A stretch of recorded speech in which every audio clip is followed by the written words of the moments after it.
Until now, there's no blockchain platform that is actually capable of delivering the required performance, and we're trying to change that with EOS.io. Promoters of EOS is this outfit called Block One. Block One is owned by this guy by the name of Brock Pierce. Brock Pierce is fled the country, pedophile, captured in Spain. When he was captured in Spain, he was found with the largest cache ever, the largest number of ever seen child pornography. With Ethereum and Bitcoin, you're looking at 2 to 20 transactions a second, 5 to 6 million US dollars a day. So we're really looking at 10, 20 US dollars per transaction and very limited throughput. EOS completely changes that. In addition to being parallel, it allows for millions of transactions per second and over 50,000 transactions per thread. We've dropped the price of a transaction from something like $10, $15 per transaction to a 5,000th of a cent. So what it really is doing is it's allowing mainstream adoption of blockchain, because for the first time businesses can actually build an enterprise scale application. This is going to be like when Windows launched for the first time. The transformation that Windows had for the computing market, it suddenly blew the doors open in terms of how many average people could use a personal computer. EOS is going to create this insulating layer, almost like an operating system for the blockchain. That then means that lots of developers can much more easily write blockchain-based decentralized apps on this layer, and that then means the window of opportunity for average users to use the benefits of these decentralized apps without knowing they're using a decentralized app or caring or knowing that they're using a blockchain suddenly becomes possible. I'm not saying that every crypto coin is a scam, just as I'm not saying that every blockchain company is bullshit. What I am saying is, in a speculative mania, it can be incredibly hard to tell which companies are for real. And if you want a good example of this, just look at Block One. It's a startup whose coin offering has so far raised $1.5 billion, which will go toward developing a new type of software project called EOS. Now, just for context, it took Facebook 7 years to raise $1 billion from investors. It took Uber 5 years. EOS surpassed that in around 9 months. And that is despite the fact the Wall Street Journal described Block One as a software startup that doesn't plan to sell any software and describes what it's selling, a digital token, as having no purpose. Block One's blockchain app platform, EOS, has come under fire after announcing its upcoming mainnet launch, as its EOS token will have no, quote, uses. EOS has gone directly to the public with their offering, and the way that they're doing this is they're offering people an Ethereum token, so an ERC20 token. And so if you'd like to be part of the EOS project right now, you need to buy this EOS token, which is actually part of the Ethereum network. So that's causing a lot of confusion for some people, because the token that you buy on the Ethereum network is not the token that you'll be using later on the EOS network once it's launched. Then he was like, oh, they saying like that one part in there, it says, well, just because you buy these tokens, we don't owe you anything. That part of that's what a lot of people is bringing up when it's a scam. Yeah. They just did that to protect themselves in case the project falls, is a disaster. And all contracts are like that, man. Yeah, most contracts, most so one-sided like that to protect them. Protect themselves until it takes off. Yeah. You know what I'm saying? But it's not a scam. That dude, Larimer, dude's got a solid track record. Why would he rip people off? That dude don't need no damn money. Every DPoS application, every proof of stake system needs an initial token distribution. There are many different ways of creating it. Now, there's lots of things that are being done for legal purposes. For example, Block One is producing free open source software. We will not run and operate any nodes with our own software. And so therefore we cannot promise or guarantee that the actual blockchain will ever be produced. However, there is going to be, if current projections hold, $1 billion of vested interest in seeing this distribution launched and created, and there's going to be huge financial incentive for entrepreneurs who don't have the same legal restrictions that we have to take the software, adopt it, deploy it, and start operating it with the distribution that we've created. Because what we're doing here is we're engineering decentralized social pressure and consensus, the Schelling point around the distribution that we've established. Just because we say it's truth and honesty. A trustless system does not necessarily equate to every blockchain.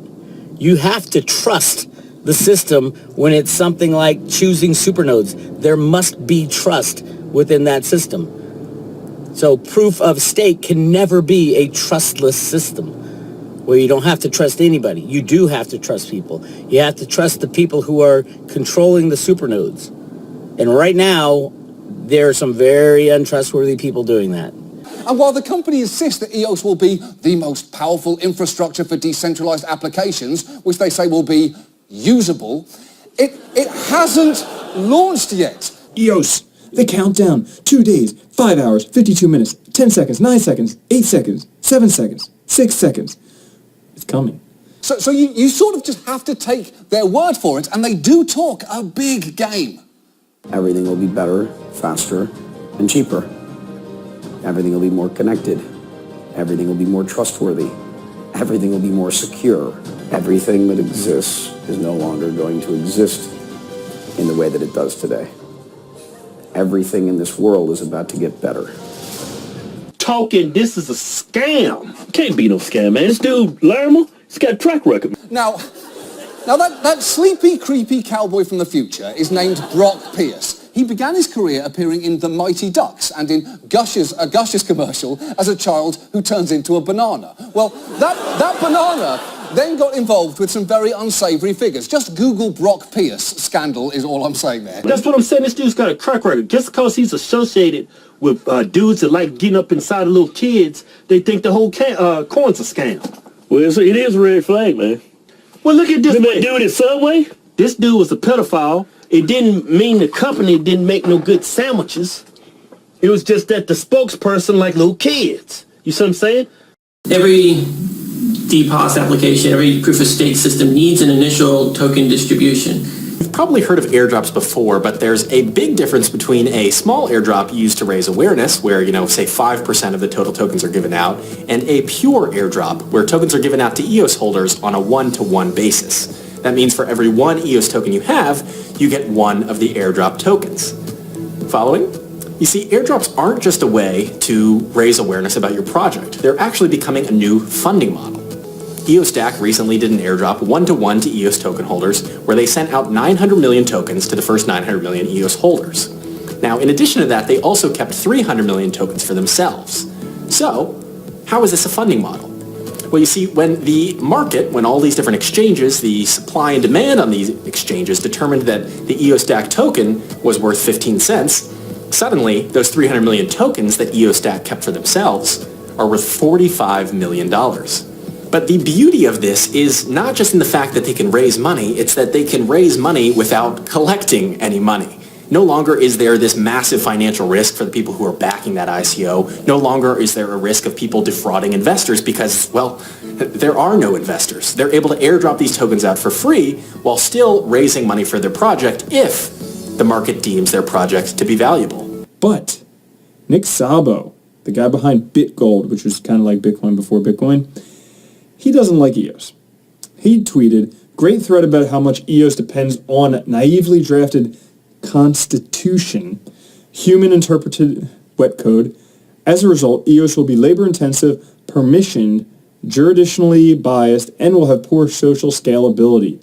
And yeah, that stuff doesn't sound great because the blockchain was supposed to do away with permission stuff. It's permissionless, But somebody, Joe Jordan, replied, "The beauty of blockchain is the ability of individuals to choose their own forms of governance. EOS had adopted a new approach that addresses some of the pain points of Ethereum, Bitcoin, and others. Its constitution sets some basic rules, but much is still left to the community." And then Szabo replied, "That's the ugliness of utopian drivel, not the beauty of blockchains." Drop that mic. This is designed to make it so that people who want to build applications can make them fast, easy to use, and almost indistinguishable from their centralized competitors, because I don't believe that decentralized technologies will take off until they can compete, and they have to be better in every way than the centralized alternatives, because decentralization isn't a feature that most people care about. They care about the value that it provides. So up until now, there's no blockchain platform that is actually capable of delivering the required performance, and we're trying to change that with EOS.io. But let's get into the topic of EOS versus Ethereum. Well, first of all, we have to realize that you are comparing slightly different things because you're comparing two different ideologies. This is what it is all about. It's about ideology and how you look on different things. So to just say that, you know what, Ethereum is better or EOS is bad or, you know, the other way around, it would be different. And so when we're talking about EOS versus Ethereum, you have to realize it is completely different ideologies when it comes to number one, decentralization, and number two, user experience. Number three, governance. Is it centralized? Well, so far, 4 of the 21 are directly related to Brock Pierce, 4 of the 21 supernodes, at least that are up for voting. Now, they might not get voted on, but since Brock Pierce owns the massive amount of EOS, of course he's going to have all the votes. We don't know how much Block 1 owns or Brock Pierce controls through Mark Collins Rector or any of his other partners. We don't know. But what we do know is that Block 1 is going to be a supernode, and Brock Pierce will be a supernode, and Brock Pierce's wife will be a supernode, and Bitfinex has already announced they're vying for the supernode. So 4 of the 21, every single supernode needs to be analyzed for a connection to Block 1 and Brock Pierce. Every single supernode. If you want to maintain the sense of decentralization. I'm sure that Dan Larimer will be a supernode, and obviously he works for Brock Pierce, so I would say, yeah. That's 5. 5 out of 21 are controlled. Crazy, crazy, crazy, my friends. Dude's a millionaire. A millionaire? He started That dude's probably a billionaire, man. I wouldn't say all that. If he ain't a billionaire, he close to it. BitShares, Steam, D2, he started all that. Yeah. Yeah. I mean, Larimer's big time. He's not hurting for money, so why you gotta scam people? Yeah, I know. If y'all look at some scam, look at that in-cash action.